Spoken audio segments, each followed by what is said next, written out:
Boleh tolong jelaskan apa itu mazhab Maturidiyah Asy'ariyah? Apakah bagian dari 4 mazhab Ahlussunnah? Mazhab fikih 4. Hanafi, Syafi'i, Hambali, Maliki. Adapun Asy'ari dan Maturidi bukan fikih. Asy'ari dan Maturidi adalah mazhab dalam masalah akidah. Apakah Asy'ari itu Ahlussunnah? Ya, Asy'ari Ahlussunnah wal Jamaah. Seluruh dunia ini Asy'ari. Maroko Asy'ari. Mesir Asy'ari. Kalau ada orang mengkafirkan Asy'ari, berarti seluruh dunia dimasuk neraka jahanam. Asy'ari mayoritas mazhab. Apa bedanya? Dia pakai takwil. Ayat Quran tak boleh dipahami secara tekstual. Ar-Rahman 'alal 'arsy istawa. Allah duduk di atas kursi. Allah duduk di atas kursi macam aku duduk di atas kursi. Tak boleh. Walam yakul lahu kufuwan ahad. Allah tak sama dengan makhluk. Maka saya bahas dalam buku 37 masalah populer. Tidak boleh ayat Al-Quran ditakwilkan. Maknanya apa? Allah duduk di atas kursi. Allah berkuasa. Bapak Herman Abdullah duduk di atas kursi wali kota selama 2 periode. Apa duduk aja dia di atas kursi? Tidak, maknanya dia berkuasa. Itu yang membuat orang mengkafirkan, menyatakan sesat Asy'ari Maturidi karena mentakwilkan ayat. Maka saya bahas dalam buku 37 masalah populer.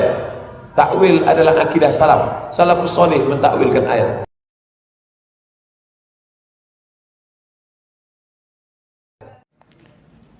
Ustadz, mengapa Allah berada di mana?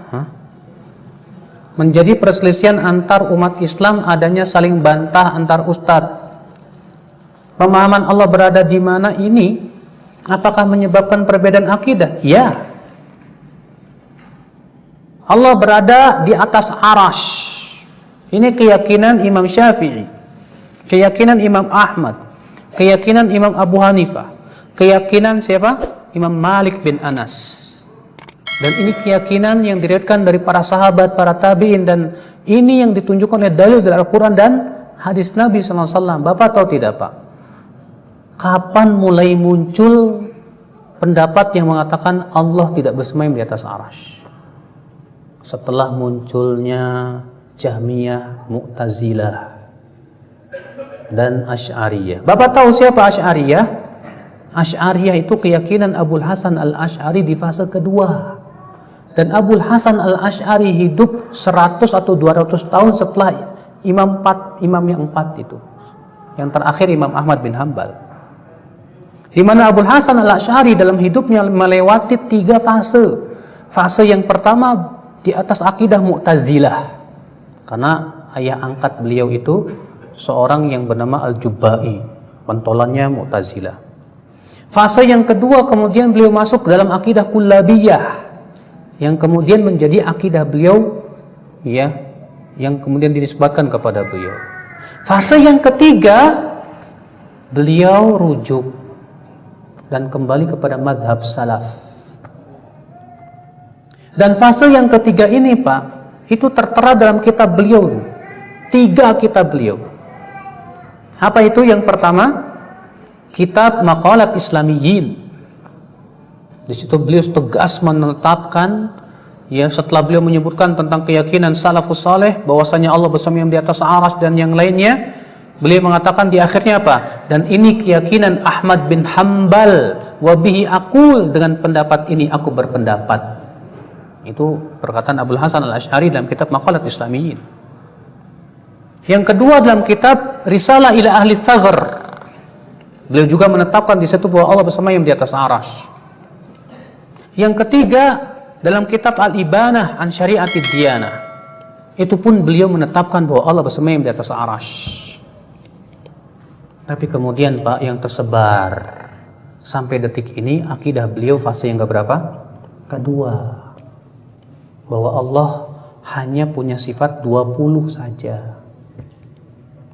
Bayangkan, Pak, Bapak kan dulu belajar kan, Pak, ya, akidah Asy'ariyah bahwa sifat Allah hanya 20. Asy'ariyah dan Maturidiyah, wujud qidam baqa mukhalafatun lil hawadithi qiyamuhu binafsihi, dan seterusnya. 20 sifat. Jadi menurut orang Asy'ariyah, Allah itu hanya wajib punya sifat 20. Selain 20 itu mustahil dan nggak boleh. Bayangkan Pak. Sekarang saya mau tanya Bapak. Bapak kalau ibadah mencari ridho siapa? Taib sifat ridho itu ada nggak dalam 20 sifat? Nggak ada Pak. Berarti Bapak ketika beribadah tidak boleh meniatkan mengharapkan ridho Allah.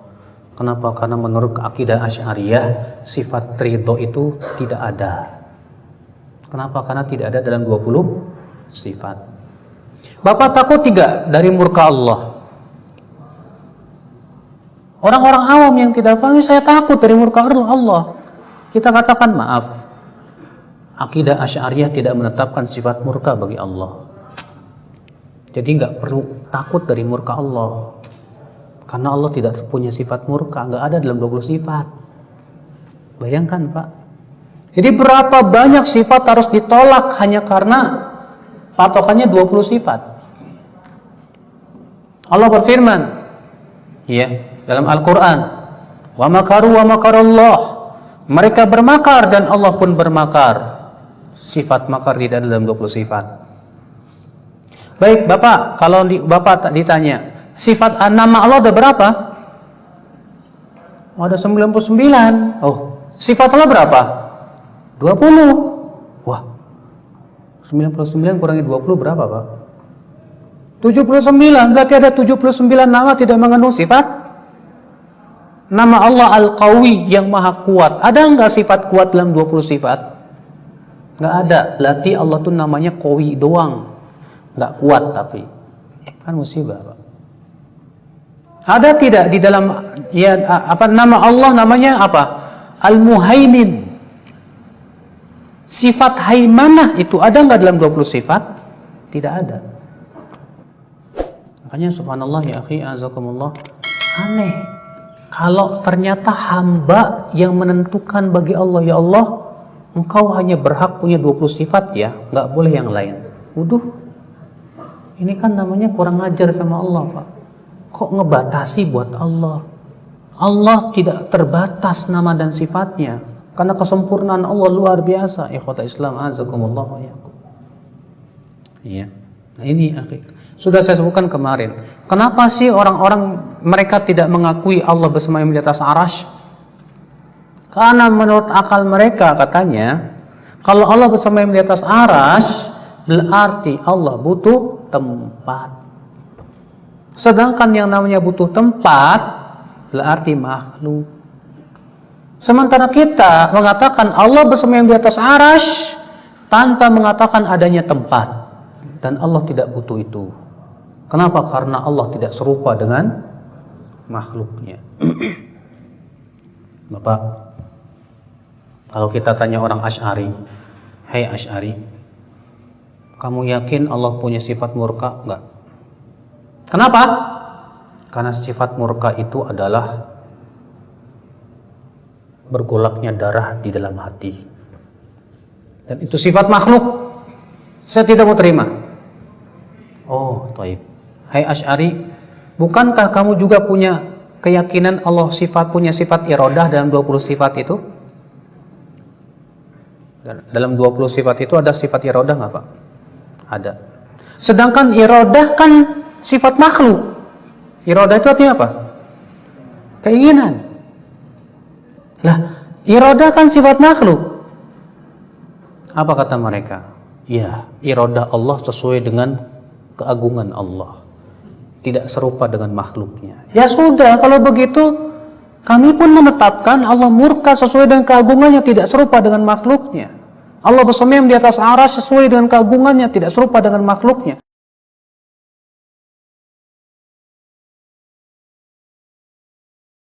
Apa bedanya? Orang Asy'ari menetapkan tidak Pak sifat hayat, kehidupan bagi Allah. Hah? Kaum Asy'ari menetapkan sifat hayat bagi Allah, bahwa Allah itu hidup. Kita katakan, "Taib, bukankah manusia juga hidup? Bukankah makhluk hidup juga hidup?" Apa kata mereka? Oh, nggak bisa sama. Kehidupan Allah sempurna, tidak serupa dengan kehidupan makhluk. Taib kalau begitu, murkanya Allah pun juga tidak sama dengan murkanya makhluk. Apa bedanya dalam masalah ini ya akhal Islam a'azzakumullah wa iyyakum. Ya, kalau kalian selalu mengatakan dan berkelit bahwa ya kudrohnya Allah sesuai dengan kesempurnaan Allah tidak sama dengan kudroh manusia, maka dalam masalah sifat itu semuanya sama ya akhal Islam a'azzakumullah wa iyyakum. Ya, katakanlah demikian. Allah punya tangan Allah sempurna, tidak serupa dengan tangan makhluknya. Allah bersemayam di atas arash, sempurna bagi Allah, tanpa mengatakan Allah bersemayamnya sama dengan makhluknya. Sama kalau begitu ya akhal Islam a'azzakumullah wa iyyakum.